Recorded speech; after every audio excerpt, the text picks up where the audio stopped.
There's an idea there, and the idea is that we emerge out of the unknown, and we're always threatened by it.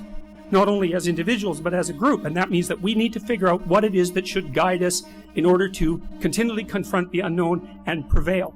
The idea that what you should do if you want to survive in this world, if you want to play a voluntary game that everybody can participate in, your bloody eyes better be open, because they're the things that will save you, and that's attention.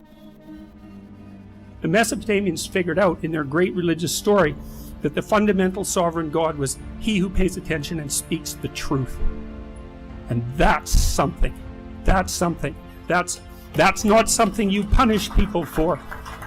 Right? Because this is the deepest idea of mankind. It's developed in detail in Genesis, in the Old Testament. It's the fundamental idea of Genesis, that if truthful speech gives rise to the order, then that order will be good. And that's really something, man. Like, that's really something to apprehend. Truthful speech. Wouldn't it be something if that was the case? And the thing is, you know it's the case. You know it. You know it. Because you do not admire yourself if you're deceitful.